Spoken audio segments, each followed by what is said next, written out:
श्रीमद् भगवद गीता अध्याय 2 प्रवचन क्रमांक 59 श्लोक क्रमांक 14। ओम त्र्यंबकं यजामहे सुगंधिं पुष्टिवर्धनम् उर्वारुकमिव बन्धनान् मृत्योर्मुक्षीयमामृतात् समस्त जन कल्याणे निरतं करुणामयं नमामि चिन्मयं देवं सद्गुरुं ब्रह्मवेद्वरं वसुदेवसुतं देवं कंसचाणूरमर्दनं देवकी परमानन्दं कृष्णं वन्दे जगद्गुरुम्। ओम तत्सत्। अर्जुन भगवान को कहते हैं कि हे प्रभु, आत्मा की नित्यता जानने पर उसके विनाश निमित्त दुख भले ही न हो, किंतु शारीरिक मानसिक दुख तो होगा ही ना। अब उसके भी निवृत्ति का उपाय भगवान अर्जुन को बताते हैं इस 14वें श्लोक में। मात्रा स्पर्शास्तु कौन्तेय शीतोष्ण सुख दुःखदाः आगमापायिनो नित्याः तान् तितिक्षस्व भारत। हे कौन्तेय, तू मात्रा स्पर्शाः शीतोष्ण सुख दुःखदाः आगमापायिनः अनित्याः। हे भारत, तान तितिक्षस्व। भगवान कहते कि हे कौन्तेय, इंद्रियों के जो विषय है वे तो शीत एवं उष्णता के द्वारा सुख दुख देने वाले ही हैं, लेकिन वे आने जाने वाले और अनित्य हैं। हे भारत, उनको तुम सहन करो। आइए अब इस पर चर्चा करते हैं। हे कौन्तेय, इस प्रस्तुत प्रसंग में यह कौन्तेय संबोधन अर्जुन के लिए अधिक महत्व रखता है। राजकन्या होते हुए भी कुंती मां ने धर्म रक्षा के लिए जो कष्ट सहन किया वह अवर्णनीय ही है। उसका समस्त जीवन तपस्या से भरा हुआ है। जब से वह हस्तिनापुर में बहू बनकर के आई है, तब से ही उसे अनेक विपरीत परिस्थितियों के साथ लड़ना पड़ा। भरी जवानी में उसे पति का वियोग हुआ। बच्चों का जन्म होते ही उसके पति और तुम्हारे पिता पंडु स्वर्गवासी हुए, और तुम लोगों के बचपन से ही अनेक प्रकार की मानसिक यातना उसे कौरवों के क्षुद्र लोभ के कारण सहन करनी पड़ी। लेकिन तुम लोगों के कारण एवं अपनी धर्म रक्षा के लिए उसने कभी भी हार नहीं मानी। जैसे बिल्ली अपने बच्चों की रक्षा के लिए सदैव जागृत रहती है, वैसे ही बड़ी ही विपरीत अवस्था में उसने अपने मातृत्व धर्म की रक्षा की है। हे अर्जुन, तुम कुंती मां के सुपुत्र हो, अतः किसी भी परिस्थिति में तुम्हें विचलित नहीं होना चाहिए। ये बात आप ध्यान रखिए। तू मात्रा स्पर्शाः शीतोष्ण सुख दुःखदाः आगमापायिनः अनित्याः। इंद्रियों के जो विषय हैं वे तो शीत एवं उष्णता के द्वारा सुख दुख देने वाले हैं। वे आने जाने वाले और अनित्य भी हैं। हे कौन्तेय, जो विषय है वे तो शीत एवं उष्णता के द्वारा सुख दुख देने वाले ही हैं। शब्दादि विषयों को जिनके द्वारा जाना जाता है उन इंद्रियों को मात्रा कहते हैं, और इंद्रियों का विषयों के साथ जो संयोग होता है उसे स्पर्श कहते हैं। अथवा इंद्रिया स्पर्शादि विषय और उनका संयोग सुखद या दुखद ही होता है। यहां पर तू पद का अभिप्राय है साक्षी चैतन्य से पृथक। जो ये इंद्रिया और उनके विषय शब्दादि है ना, उनके द्वारा इस देही को सुख दुख मिलता रहता है। इस देही ने ही इंद्रियों के साथ घनिष्ठ तादात्म्य स्थापित किया है और इंद्रियों के धर्म को अपना धर्म माना है। पंच ज्ञानेंद्रियों का यह अपना स्वभाव ही है कि वे अपने अपने विषय को प्राप्त कर सुख दुख का अनुभव करते रहते हैं। हमारी इंद्रिया ज्ञान का साधन है। जैसे श्रोत्रेंद्रिय, ये जो हमारा श्रोत्रेंद्रिय है ना, सो शब्द इस अपने विषय का ग्रहण कर अंतःकरण में स्थित मन को सौंप देता है। मन क्या करता है? मन बुद्धि को सौंप देता है, बुद्धि चित्त को सौंप देती है और चित्त अहम नामक वृत्ति को सौंप देता है। अहम के साथ किए हुए तादात्म्य के कारण जीव चैतन्य कहता है कि मैं शब्द सुन रहा हूं। जब शब्द अनुकूल होवे तो जीवात्मा को सुख होता है और शब्द प्रतिकूल होवे तो दुख का अनुभव होता है। सब विषय अनुकूल एवं प्रतिकूल भेद से दो प्रकार के होते हैं।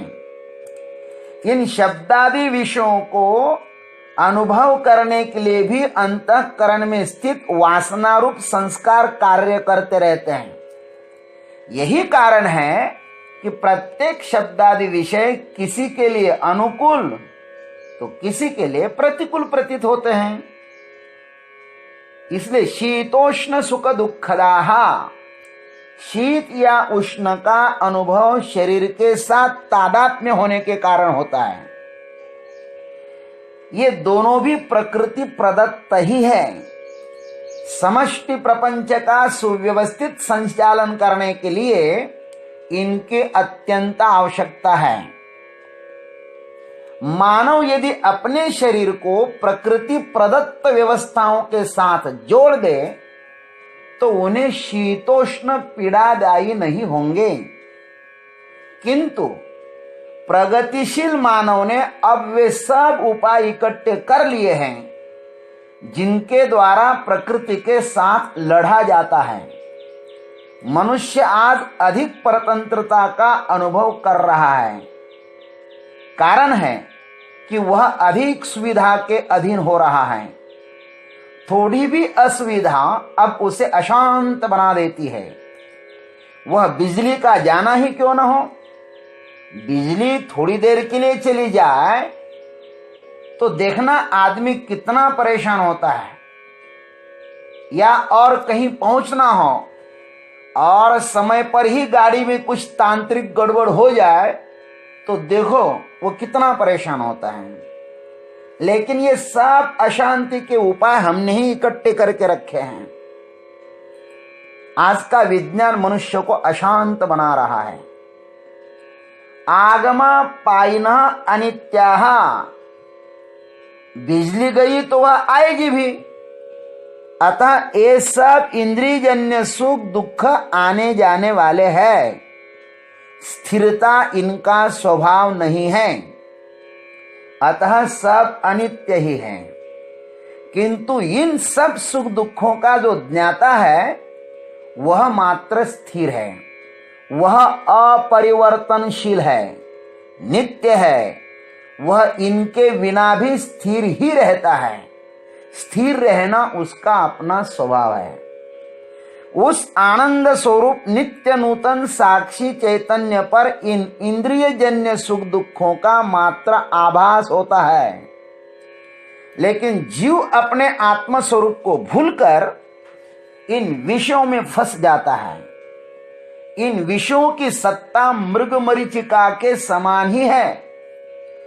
जैसे प्यास से पीड़ित मृग हरिण मध्याह्न के समय सच्चे सरोवर को छोड़कर झूठे मुर्गजल की तरफ दौड़कर अंत में दुख को प्राप्त हो जाता है, ठीक वैसे ही है जीव भी आजीवन इंद्रिय जन्य सुखों की ओर दौड़कर अंत में दुख, पश्चाताप, आत्मग्लानि को ही प्राप्त हो जाता है।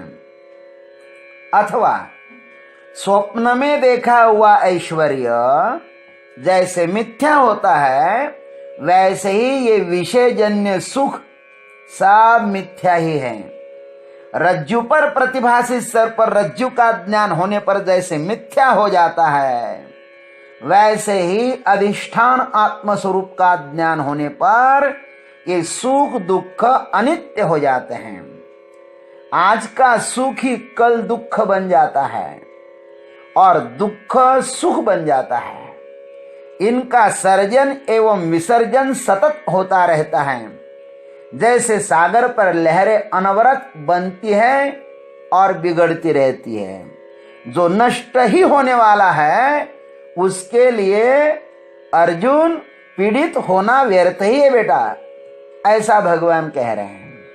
इसलिए भगवान कहते हैं कि हे भारत तान तितिक्षस्व, हे भारत उनको तुम सहन करो। भारत का अर्थ है प्रकाश, ज्ञान, चित और रथ का अर्थ है रमन करने वाला। इसका अर्थ है हे अर्जुन तुम तो अपने सत्स्वरूप में रमन करने वाले बन जाओ। इन सुख दुखों के कचड़े में मत पड़ो। तुम जन्म से तो भरत वंशोद्भव हो ही, लेकिन अब गुण से भी भारत बन जाओ। इन सुख दुखादि का दृष्टा बनो। वे सब साक्षी भाष्य ही है। सुख दुख वृत्ति भाष्य होता है और वृत्तियां साक्षी भाष्य होती है। अतः तुम साक्षी हो जाओ। तुम सुख दुखों के पास मत बैठो, साक्षी के पास बैठ जाओ और उन सब को तुम सहर्ष सहन करो।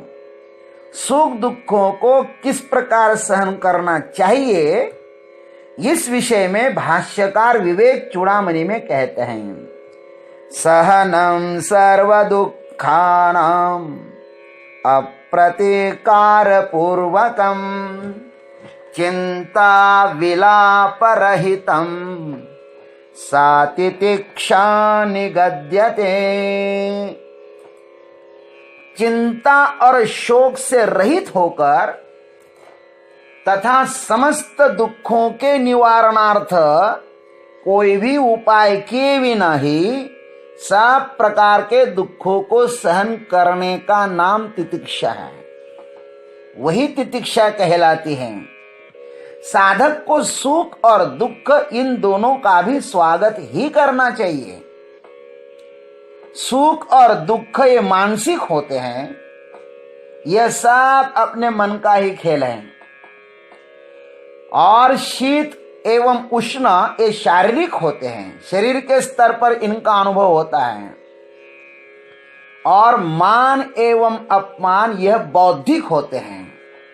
हमने जो अपने को नाप लिया है कि मैं ऐसा हूं, मैं वैसा हूं, अपनी बुद्धि के द्वारा उसके अनुसार जब हमें प्रतिसाद नहीं मिलता तब हम दुखी होते हैं, और प्रतिसाद मिलता है तब हम सुखी होते हैं।